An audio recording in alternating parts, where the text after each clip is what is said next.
안녕하세요. 다정한 남각정 다락방TV입니다. 오늘도 저의 다락을 찾아주셔서 감사드리고요. 사연 시작해보도록 하겠습니다. 안녕하세요. 저는 서울에 사는 30대 후반 남성입니다. 여태껏 운명의 여자를 만나지 못해 일명 모쏠로 살아온 저는 언젠간 내 인생을 다 바칠 여자를 만날 수 있을 거라는 기대 하나로 삶을 살아왔습니다. 평생을 기다려온 내 운명 같은 여자를 만날 수만 있다면 정말 다 견딜 수가 있었으니까요. 그렇다고 제가 어디가 모자라서 연애나 결혼을 못하는 건 아닙니다. 종종 주변 여성들의 대시도 있었고요. 운명이 아니라는 생각이 들어 마음을 받아주진 못했지만요. 어디 가면 남자답게 생겼다는 말도 많이 들었습니다. 직장도 괜찮고 이 정도면 남부럽지 않은 삶을 살고 있죠. 다들 저를 보면 저같이 괜찮은 사람이 왜 여자친구가 없냐며 안타까워하지만 아무런 상관이 없었습니다.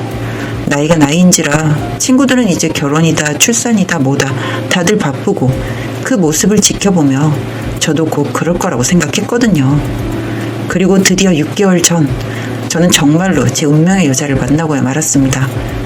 경기도 모처에 있는 거래처를 다녀오던 날 길을 몰라 헤매다 들어간 인적이 드문 골목길에서 뒤따라오던 경차가 갑자기 제 차 꽃무늬에 부딪혀 가벼운 접촉사고가 있었습니다.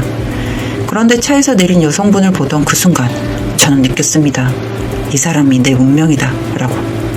화려하진 않아도 화장기 없이 부드럽고 여성스러운 이목구비 그리고 실루엣이 드러나는 하늘하늘한 원피스에다 바람의 원피스가 나부킬 때마다 아슬아슬 드러나는 글래머러스한 몸매 게다가 부러질 듯 간단한 손목과 발목 그리 높지 않은 구두를 신었지만 작지 않은 키에 긴 생머리까지 정말 제가 꿈꾸던 사람 같았습니다. 첫눈에 반했지만 물론 외모만으로 운명이라고 생각한 것은 아니었습니다. 자신이 잠시 한눈을 파는 사이에 미처 제 차를 보지 못했다며 어디 다치신 곳은 없냐며 너무나도 미안해하는데 그 모습마저도 정말 예뻐 보이더군요. 저는 괜찮다고 말했지만 그녀는 제 차가 외제차라 수리비도 많이 나올 텐데 어떻게 자기가 그냥 가겠냐며 저에게 계속해서 미안함을 표현했고 결국 수리 후에 연락을 달라며 저에게 연락처를 적어주고 떠났습니다. 저렇게 얼굴도 예쁜데 마음까지 예쁘다니 저는 정말 감동했습니다. 물론 수리비를 달라고 할 생각은 없었습니다만 덕분에 그녀의 연락처까지 알게 되어 얼마나 기뻤는지 모릅니다. 외제차긴 하지만 곧 바꿀 생각이기도 했고 그녀의 연락처를 받은 비용으로 따지자면 싸게 쳤다고 생각했죠. 그렇게 서울로 돌아온 저는 며칠 뒤 고민 끝에 그녀에게 문자로 연락을 했습니다. 외제차라 수리가 오래 걸린다는 사고 핑계를 대며 말이죠. 수리비가 많이 나오지 않았냐 걱정을 하는 그녀의 말 뒤에 붙은 우는 이모티콘까지 정말 너무나 귀여워서 견딜 수가 없었습니다. 저는 오히려 수리비 걱정은 마시고 그녀에게 다친 곳이 있을 수도 있으니 병원을 다녀오시라 권했습니다.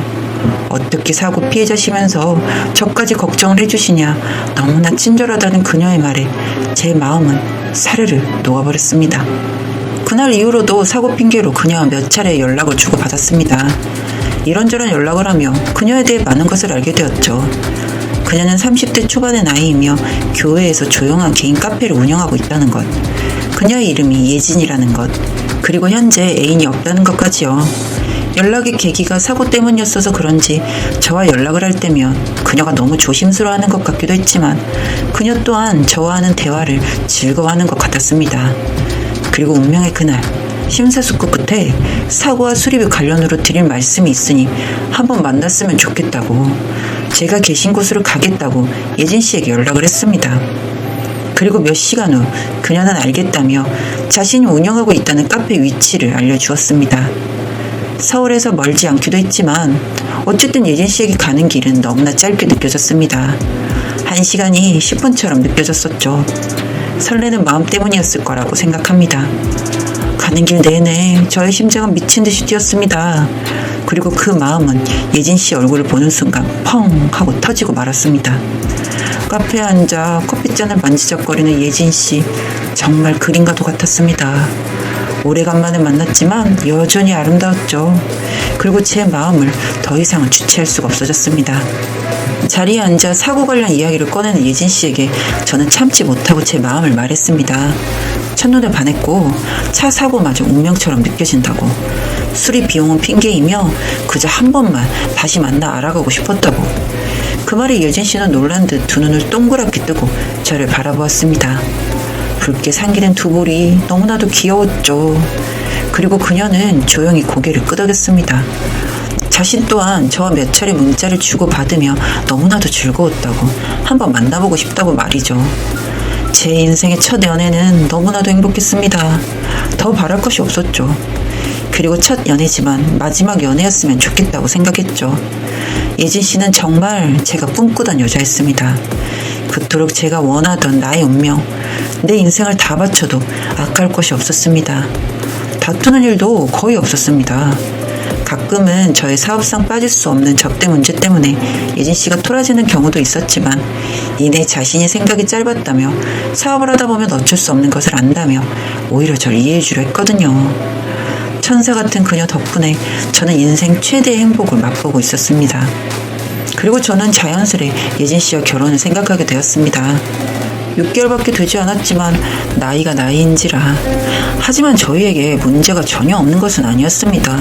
스킨십에 있어서 예진 씨와 저는 견해 차이가 조금 있었습니다. 이상하게 키스 그 이상을 허락하지 않는 것이 문제였습니다.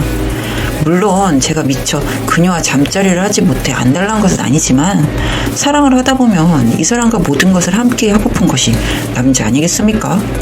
저는 예진 씨를 너무나 사랑하기 때문에 그녀와 뜨거운 밤을 보내고 싶어 하는데 그녀는 어쩐 일인지 저와 함께 밤을 보내는 것에는 주저했습니다. 처음에는 설득도 해보았고 나중에는 애걸도 해보았습니다. 조금 부끄럽습니다만 예진 씨는 정말 아름다운 몸을 가지고 있습니다. 옷을 입었을 때에도 태가 나고 정말 훌륭한 몸매죠. 그런 몸매를 가진 여자와 만나고 있는 남성이라며 그 누구도 자랑스럽고 또 그녀의 모든 것을 사랑해주고 싶을 것입니다. 그리고 저는 그런 여성을 만나고 있는 남자였고요. 제가 그런 마음을 먹을까봐 두려운 것인지 예진 씨는 자신의 집에 저를 오지 못하게 했습니다. 약간은 서운했지만 결국 저는 예진 씨의 의사를 존중해주기로 했습니다. 어쨌든 중요한 것은 그녀의 마음이고 저는 그녀가 마음을 먹을 때까지 기다려줄 수 있으니까요. 결론은 우리가 결혼을 하기 전까지는 예진 씨를 아껴주자는 생각을 하게 되었습니다. 그리고 저희는 순탄한 6개월의 연애 생활을 거쳐 결혼 날짜를 잡기에 이르렀습니다. 대망의 지난주 드디어 예진 씨는 저에게 고백할 것이 있다며 자신의 집으로 저를 불렀습니다. 집으로 불렀다는 것은 그녀도 나름대로의 마음을 먹었다는 것이 아니겠습니까? 저는 뛸 듯이 기뻐하며 거래처의 약속도 미룬 채 그녀의 집으로 한달음 달려갔습니다. 그녀는 약간 긴장한 표정으로 저를 맞아주었습니다. 그리고 차와 다과를 내오는데 그마저도 정말 사랑스럽더군요. 저와 결혼을 하게 되었을 때 예진 씨의 모습을 상상할 수 있어서 정말 행복했습니다. 자리에 앉은 그녀는 머뭇거리다 입을 열었습니다. 오빠, 저 할 말이 있어요. 네, 예진 씨, 뭔데요? 저 사실은... 앵두 같은 예진 씨의 입술을 바라보고 있던 저는 그녀의 말이 끊어질 때마다 저의 숨도 끊어질 것 같았지만 열심히 예진 씨의 말에 집중을 하려고 노력을 했습니다. 그런데 그 뒤에 이어진 예진 씨의 말은 정말 상상도 못한 말이었습니다. 저 사실은 남자예요. 아직은요. 네? 그게 무슨 말이에요? 저는 정말 제 귀를 의심했습니다. 하지만 그녀는 결연한 표정으로 저에게 계속해서 말을 이어갔습니다. 머리를 한 대 얻어맞은 것만 같았습니다. 저는 땡땡땡 젠더예요. 예전부터 저는 제 자신을 여자라고 생각하고 살아왔어요. 호적상으로는 여자가 맞지만 몸은 아직... 거짓말하지 말아요. 예진씨, 나랑 결혼을 하기 싫어서 그러는 건가요? 아니에요. 전 오빠를 정말 사랑해요. 그래서 더 이상은 숨기면 안 될 것 같아요. 그렇지만 예진씨, 그럼 몸은 어떻게 된 거예요? 예진씨의 말에 따르면 자신은 어렸을 때부터 자신을 여자라고 생각하고 살아왔기에 어른이 되자마자 가슴 수술을 했고 호적도 여성으로 고쳤다고 합니다. 하지만 하반신은 아직 남성이라는 뜻이었습니다. 그것을 들은 저는 너무나 충격에 빠졌습니다. 그녀라고 생각했던 예진씨가 사실은 그였다니. 저는 자리에서 벌떡 일어났습니다. 그런 저의 손을 예진씨가 붙잡았습니다. 오빠, 가지 말아요. 제 말 좀 들어주세요. 이거 나요. 숨기려고 한 건 아니었어요. 오빠를 너무 사랑해서 그랬어요. 그래도 그렇지 이건 아니에요. 놔줘요. 오빠, 제가 수술을 받아도 안 되는 거예요? 오빠 무슨 오빠예요. 여자도 아닌 게. 저는 예진 씨의 손을 강하게 뿌리쳤습니다. 그와 동시에 너무나 큰 배신감에 휩싸인 저는 순식간에 사랑하는 예진 씨에게 해서는 안 될 소리를 하고 말았습니다. 놀란 예진 씨는 충격을 먹은 듯 저의 손을 놓았습니다. 화가 난 저는 그 자리를 박차고 뛰어나왔고요. 그 후로 일주일이라는 시간이 지났습니다. 제가 사랑하던 예진 씨는 아직도 그 모습 그대로입니다. 하지만 제가 알던 예진 씨는 이제 없는 거겠죠. 아주 많은 생각이 듭니다. 저는 아직도 그녀를 사랑합니다. 결혼을 하고 싶습니다. 그렇지만 집에는 뭐라고 해야 하는 걸까요? 잘난 아들 잘나게 키웠다고 자랑스럽게 생각하시는 부모님께 해서는 안 될 짓을 하는 기분이 듭니다.